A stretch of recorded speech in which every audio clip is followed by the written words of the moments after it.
Hello everyone, now I'm gonna show you a video demonstration on how to make a Google form.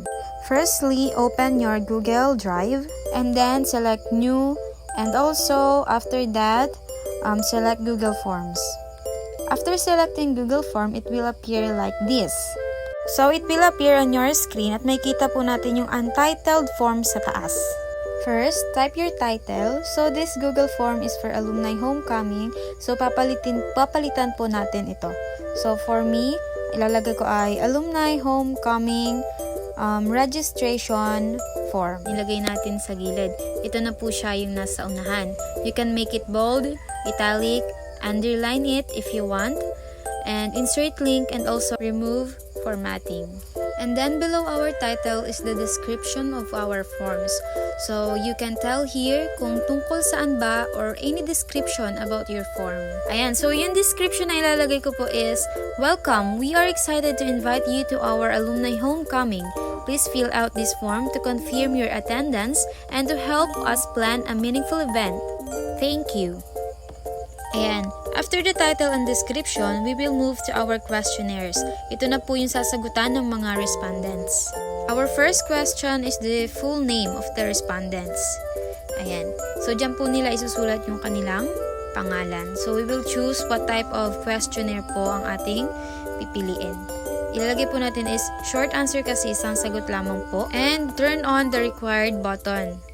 Kasi it only means na hindi po sila makaka-proceed into another question kung hindi nila yon sasagutan. And then, the next one is, we will tap the duplicate button para po sa ating next question.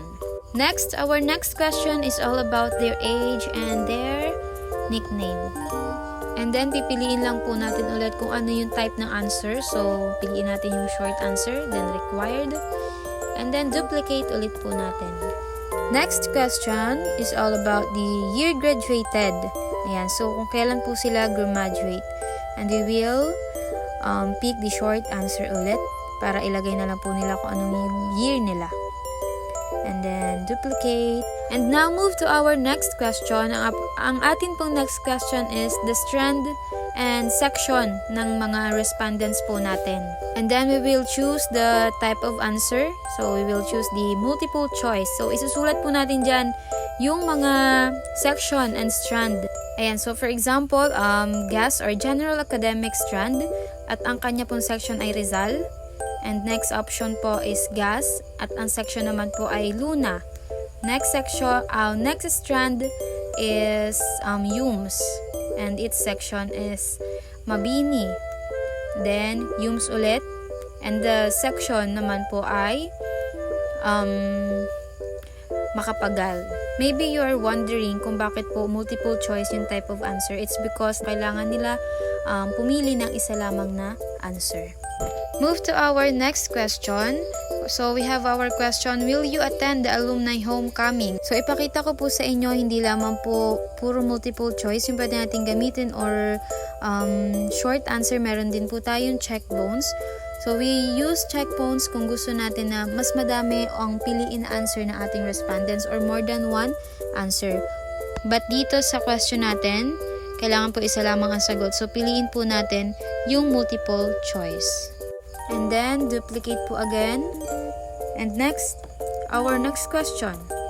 If no, or kapag po may nag-answer ng no, or maybe, ilagay po natin, please state your reason. Ilagay po natin is optional. Optional means kung gusto po nilang bigyan ng rason or isulat yung reason nila or hindi. And then sa question na ito, ang i-choose po natin na answer is yung paragraph. Kasi po, pwedeng mahaba po yung answer nila o yung mga reasons nila. And then, i-off po natin yung required button. Kapag po naka-off yung required buttons, it only means na pwede po nila yung hindi sagutin. Pero maka-proceed pa rin po sila sa next question. Next question is the current status of our respondents. So, pipili lang ulit tayo ng answer. Yan. So, piliin po natin yung multiple choice para maka-choose po sila ng isa kung ano na po yung status nila ngayon. So, we have, yung option po natin ay employed, pero palitan natin ng checkbones para makapili sila ng more than one. Self-employed, meron din tayong still studying, meron din naman pong unemployed. And for the last question, let's get their shirt sizes para sa uniform ng alumni. After making the questionnaire, tap the preview button at the upper side to see the preview of your forms. So ayan po yung a-appear na Google form once na masend mo po yung link sa mga respondents. Yan po yung mga sasagutan. And makikita po natin sa labas nakalagay dyan, all changes saved in Drive. And then tap the publish button and choose the manage.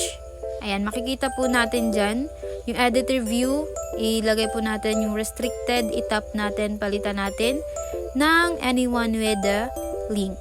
Okay, updating, lalabas yung access updated, and then done. Next, pwede na po natin siyang ma-publish. Once we tap the publish, lalabas yung link po natin. Pwede po natin siyang mapa-shorten link or pwede rin naman long link. Depende na lang po. Ayan. Copy responders to link.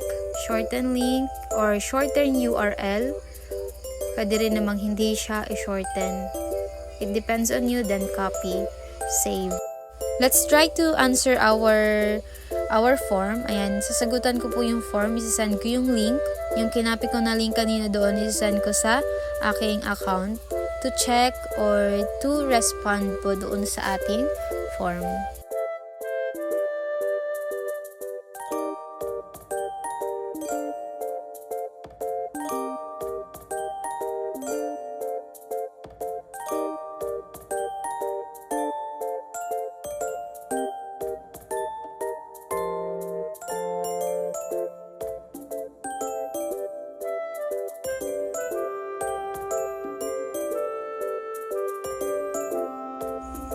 Ayan, once po na meron na pong tapos na magsagot or meron na pong naka-respond, ayan po, lalabas po dyan sa tabi ng responses is yung number kung ilan na po yung naka-respond to. Dahil nakapasa na ako or nakasagot na ako, meron po dyan number 1.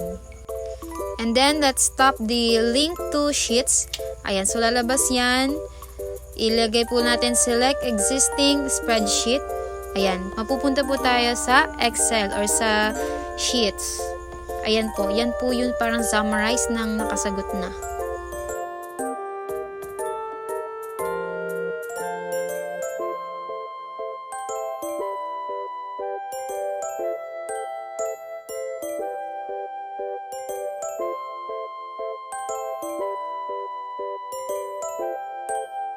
And even in our phone, we can still access our Google Drive. Makikita pa rin po natin yung ating Google form. Ayan po yun.